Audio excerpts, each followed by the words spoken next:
दोस्तों, हमारे channel story club TV में आप सभी का स्वागत है। राजा की भटकती आत्मा जिसने बताया 1000 टन सोने का रहस्य। आज जो मैं आपको बताने जा रहा हूँ वो कोई कहानी या किस्सा नहीं बल्कि हकीकत है, जो उस देश की सच्ची घटना है जिसे कभी सोने की चिड़िया कहा जाता था, लेकिन ब्रिटिश सरकार सारा सोना भारत से लूट कर ले गए। लेकिन अभी भी भारत के कई हिस्सों में प्राचीन समय के लोगों के द्वारा गड़ा हुआ बहुत सा धन है, जिसे वो चोरी हो जाने के डर से जमीन में गाड़ देते थे और उनकी मौत के बाद वो सोना चांदी बस धरती के गर्भ में ही रह जाता है। ऐसा ही एक घटना आजकल यूपी के उन्नाव जिले के डोंडिया खेड़ा गांव में हो रही है, जहां के एक साधु शोभन सरकार को वहां के राजा राम बख्श की आत्मा ने उनको जमीन में गड़ा 1000 टन सोने का रहस्य बताया, जो आज के सोने के रेट के हिसाब से इसकी कीमत आके तो 29 खरब रुपए के लगभग बैठती है। कौन थे राजा राम बख्श? कहां से आया सोना? कैसे मौत हुई राजा की? आइए इन सारे पहलुओं पर प्रकाश डाले। इतिहासकार चंद्रकांत तिवारी के अनुसार क्रांतिकारी शूरवीर राजा ने सन 1857 की क्रांति के दौरान अंग्रेजों के छक्के छुड़ा दिए थे। वह कौन थे और कब से वह इस किले में रह रहे थे, ये किसी को स्पष्ट मालूम नहीं है। यहाँ के इतिहासकारों की माने तो 2 जून 1857 की क्रांति में दिलेश्वर मंदिर में छिपे 12 अंग्रेज को जिंदा जला दिया था। इसमें जनरल डीलाफोर्स भी मौजूद थे। कहा जाता है कि राजा चंडिका देवी के बहुत बड़े भक्त थे। वह रोजाना सुबह मां चंडिका का दर्शन करने के बाद ही सिंहासन पर बैठते थे। लोगों के अनुसार राजा राम बख्श सिंह पूजा करने के बाद अपने गले में एक गेंदे के फूल की माला जरूर पहनते थे। यही वजह है कि जब अंग्रेजों को जिंदा जलाने की सजा के रूप में फांसी की सजा सुनाई गई और उनको फांसी पर लटकाई गई तो उन्हें कुछ नहीं हुआ। इस तरह 3 बार उनको फांसी दी गई मगर राजा को कुछ नहीं हुआ। तब राजा राम बख्श सिंह ने अपने गले में पड़े फूल की माला को उतार कर फेंका और गंगा से अपनी आगोश में लेने की प्रार्थना की। उसके बाद जब अंग्रेजों ने उनको फांसी पर लटकाया तब उनके प्राण शरीर से निकला था।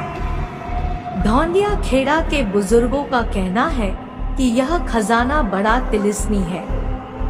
18 तारीख से सोने की खोज शुरू करने वाली ईसाई की स्टडी भी इस बात की तस्दीक करती है कि खजाने को हासिल करना बहुत टेढ़ा काम है।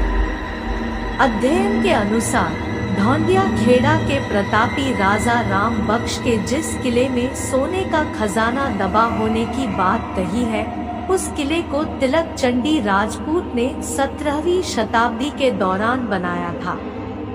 ओमजी तर्क देते हैं कि भले ही राजा को फांसी हुए 150 साल से अधिक हो चुके हों, लेकिन 5 साल पहले तक गांव के बच्चों तक ने राजा साहब को सफेद घोड़े पर 4-5 सैनिकों के साथ मंदिर आते और किले की रक्षा करते देखा है। ग्राम प्रधान अजयपाल सिंह भी हाँ में हाँ मिलाते हुए कहते हैं कि उस इलाके में घोड़े की छाप और मंदिर में किसी के रोज पूजा करने के निशान अब भी दिखते हैं।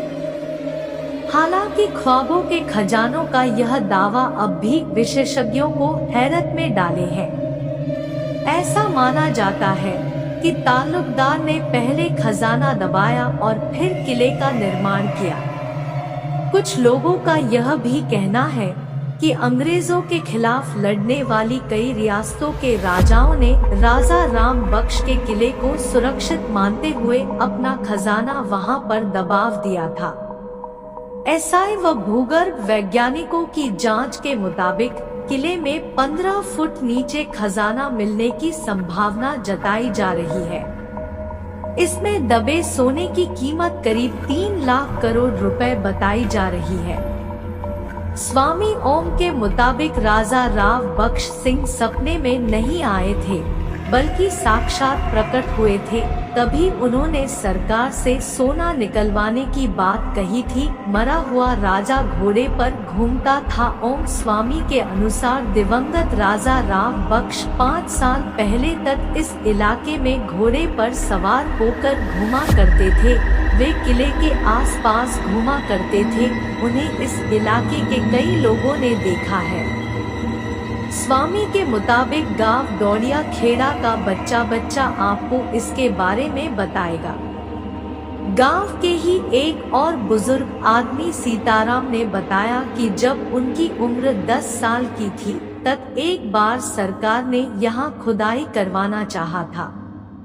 इसके लिए करीब 1 दर्जन के आसपास मजदूर भी लगाए गए थे, मगर कहते हैं कि जैसे ही मजदूरों ने इस किले में खुदाई आरंभ की, उसी समय वहां कई सांपों ने मजदूरों पर हमला बोल दिया था। इसमें 2 मजदूर की मौत भी हो गई थी। इसके बाद से वहां खजाने को लेकर कोई खुदाई नहीं की गई।